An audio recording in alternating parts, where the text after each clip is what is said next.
sweeping that we did and working in the engine room and stuff, and we were probably breathing it in the whole time. Never seemed to work.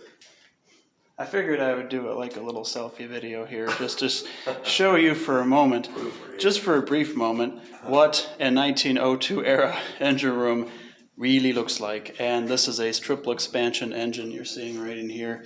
It is, well, tell us whatever specs you guys know about this. I don't know. I think because we have to go to Kurt there.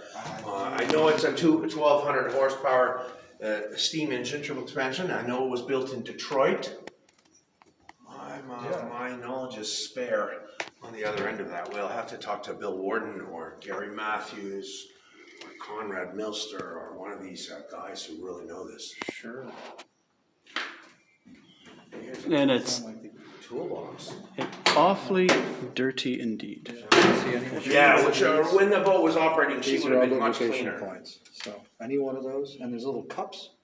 You can see on some of the joints, and those that have been filled with oil as Those well. are oiler points. Yeah.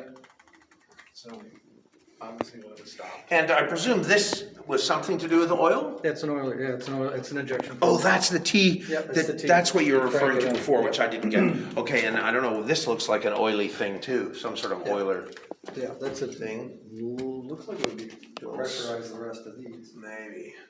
Funny that there were gate valves. I thought gate valves weren't so hot on these things. Yeah, I don't know. Instead of a through hole like ball valves. But I wonder what each of these things did too. Look at all these levers, they all must have. I don't know. Somebody knows this. Yeah. We need someone to. Well, what does this say? And you can see the gangway where we came down from, up in there. It's a 25, 30 kg. That's where we've been looking here. So steam pressure gives you that RPM. It could be, yeah.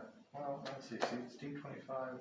RPM 90, No, it doesn't. steam 18, RPM 80, steam 15, RPM Does 70. it go down if the RPM goes up? Because the steam pressure would go down.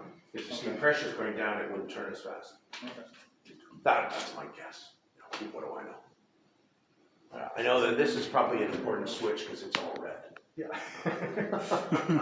Something to do with that, yeah. Something to do with safety. And that's just condenser control now, this. Except Was we it didn't, I don't know what that fitted with means, a because we condenser? didn't have a condenser that I'm aware of, or at least we didn't have a condenser that was sufficient to handle salt water. Gotta be what this is. So maybe some amount of condensing happened, but it wasn't total. Which totally makes sense, because it looks like it's coming off the low pressure there. Yeah. That's why it's so large. Right. And this looks like a whole series of check valves. Maybe, again, your knowledge is going to exceed mine.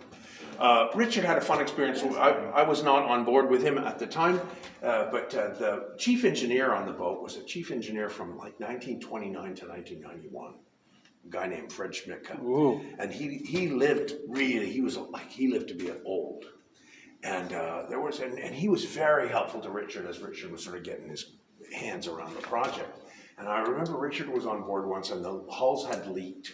And Richard wasn't sure what to do at this particular case. I think it was because of the new tank, and he wasn't able to tell how much water was in the hull. And so he called Fred, and Fred said, "Where are you?" And Richard said, "Well, I'm in the engine room." He said, "What part of the engine room?" And Richard told him.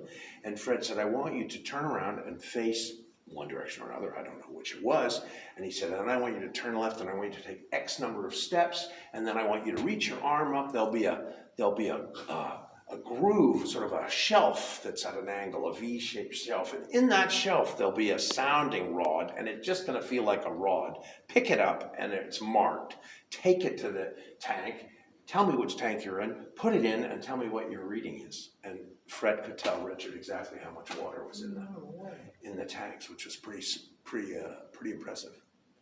So he's a guy who lived with the boat for the bulk of his life. It was his big gig, and he loved it and took good care of it. He would have known what every one of these valves does. Like this one. What was this used for? I don't know.